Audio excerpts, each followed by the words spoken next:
Hi అండి, welcome to my channel. ఈరోజు మరో కొత్త వీడియోతో మీ ముందుకు వచ్చేసానండి. అదేనండి ఆలు పరాటాస్ ఇంట్లోనే ఈజీగా ఏ విధంగా ప్రిపేర్ చేసుకోవాలో చూద్దామండి.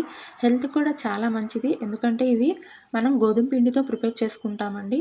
దానికోసం తగినంత గోధుమ పిండిని తీసుకొని అందులో కొంచెం సాల్ట్ యాడ్ చేసుకుందామండి.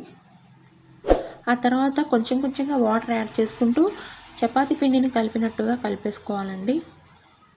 మీ దగ్గర పాలు ఉంటే పాలతో కూడా కలిపేసుకోవచ్చు, లేదంటే పెరుగుతో కూడా కలుపుకోవచ్చు అండి. చాలా టేస్టీగా ఉంటాయి పరాటాసు.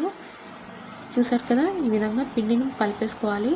పిండి చేతికి అంటుకోకుండా ఉండడానికి కొంచెం ఆయిల్ వేసుకొని మంచిగా కలిపేసుకోండి పిండిని. దీన్ని ఒక 15 మినిట్స్ పక్కకు పెట్టుకుందాము. దాని తర్వాత స్టఫింగ్ కోసం 3 నుంచి 4 ఆలూస్ని కట్ చేసుకొని ఈ విధంగా ఉడికించుకోండి. బాగా ఉడికిపోయాక పొట్టు తీసి మరొక గిన్నెలోకి తీసుకొని మంచిగా స్మాష్ చేసుకుందాం. చాలా మెత్తగా చేసుకోవాలి. అందులోకి సన్నగా తరిగి పెట్టుకున్న పచ్చిమిర్చి, ఆనియన్స్ అలాగే కొత్తిమీర కూడా వేసుకుందాము.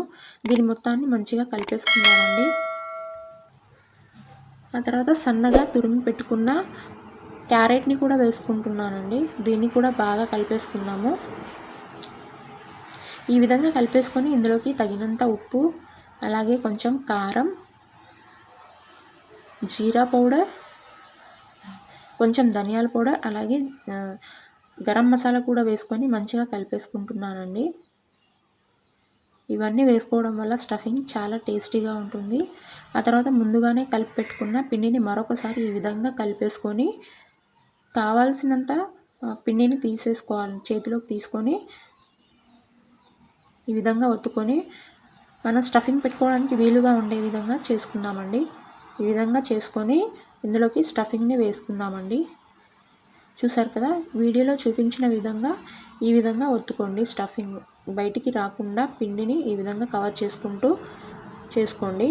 తర్వాత ఎక్స్ట్రా వచ్చిన పిండిని పక్కకు తీసేసుకోండి.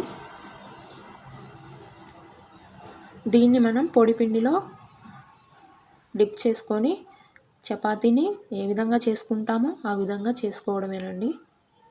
స్టఫింగ్ బయటికి వచ్చేసిన కంగారు పడకండి, బాగానే ఉంటాయి పరాటాసు. చూసారు కదా, ఈ విధంగా చేసేసుకోవాలండి. పైన ఎక్స్ట్రా పిండి ఉంటే దాన్ని దులిపేసుకోండి, ఎందుకంటే పరాటాస్ కాల్చుకున్నప్పుడు మొత్తం నల్లగా అయిపోతుంది. ఈ విధంగా పెనాన్ని బాగా వేడెక్కనిచ్చి దీన్ని పరాటాని వేసుకొని కొంచెం రెండు వైపులో ఆయిల్ అప్లై చేసుకొని చేసుకుందామండి.